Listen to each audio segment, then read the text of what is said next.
I've used a lot of cameras and I've used a lot of lenses, each with their own special qualities, character, and advantages. But whether I'm creating with the contextual goodness of 28mm or the classical joy of 50mm, I always find myself coming back to the romantic focal length of 35mm. On APS-C, you'd be looking at a 23 or 24mm lens. I've used it for the majority of my years as a photographer, and there's three main reasons why I keep on coming back to it. But before I get into those, if you remember me making a dedicated video to the 35mm focal length, that's because I did, but for some reason it was taken down. I still don't really understand why, but I know that a lot of people get value out of my breakdowns of focal lengths, so here we are with a revised version with updated takes and new images. In those moments where a 28mm might be too wide, 35mm can help to compose things into a coherent language. But also in the moments where 50 might be too tight, 35mm might open things up and give you more spacing. 35 feels familiar to look through since it's so close to what our eyes naturally see. So out the gate, it doesn't feel like you're stepping out of yourself too much. Now, I'm not one who likes to get excessively close to people for no real reason when photographing, as I don't believe that that introduces any inherent artistic style. But in the moments where I think that a photograph might benefit from that, 35 doesn't require you to get right in someone's face if you want to have your subjects be prominent in the frame. I can easily be part of the moment going on, but not insert myself to the point of dramatically changing things. If I had to summarize the visual language of 35mm for street photography, I'd say that it's a focal length that equally honors your subject and your environment. Following this idea of perspective, the second reason why I love this focal length is because it allows you high levels of versatility. I find it quite natural to achieve the appealing balance of subject and environment when composing with 35mm, because when you're using something like a 75 or longer,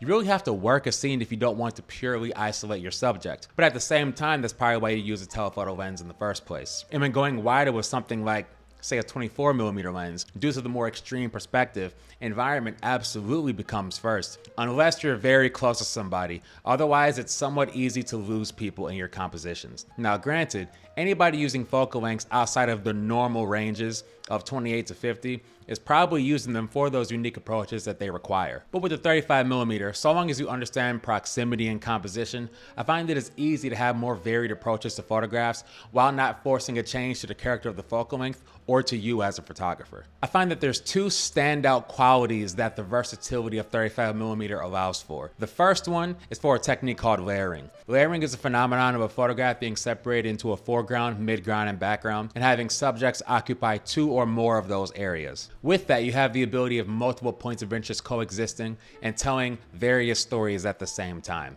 For an easy example, take this photograph of mine where you have a guy on the left side who's talking on the phone with a guitar mounted on his back and a lady in the background walking her dog. The foreground of this subject would be the man with the guitar. He is the closest to my lens, so he's the most prominent in frame from a size standpoint. The background subject would be the lady walking her dog. While it's not hard to take photos of multiple things happening at once, I mean, you can just walk into the middle of a town square, aim randomly, and you'll catch action with ease. Layering helps create some order out of storytelling, and it requires a bit more foresight and skill to achieve it in a coherent manner. When done correctly, it gives you a powerful way of bringing more life to your photographs. The second quality of versatility that we'll talk about is the visual depth that 35mm can bring. Depth augments a sense of immersion when viewing a photo because, again, you're essentially creating the effect of multiple dimensions. Take this image of the solstice steps here in Lakewood, Ohio. Since we understand layering now, we know that the foreground of this image has the people grouped together in the corner.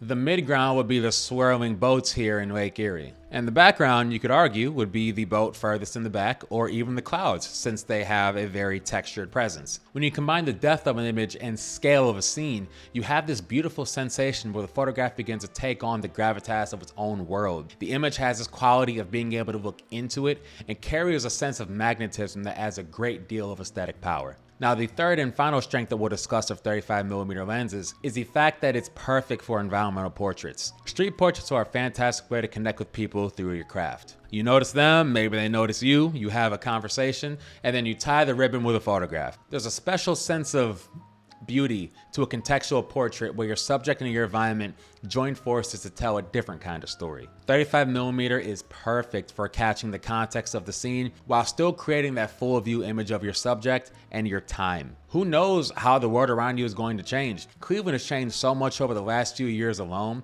but especially since I was a kid. I can count on one hand the amount of people I've seen again after a photograph. And these moments contribute to not just a story of your life, but of theirs. Street photography is part creative, part documentary. While these photos, candid or not, can be described as creative expressions, these are images that take place in the real world, and they can give powerful, empathetic insights into our lives and document the time in which we live. But there you have it. 35mm is a fantastic focal length for street photography. I have videos where I compare 28 to 35mm and 50 to 35mm, both for street photography, and one exploring 40mm on its own in a dedicated video. Thousands of people have learned and benefited from these videos. If you haven't seen any of those yet, I highly suggest that you check them out. I'll put links to all of them in the description box. But thank you so much for watching. I really enjoyed these focal length videos. My name is Dorian Coleman, and I'll see you in the next one.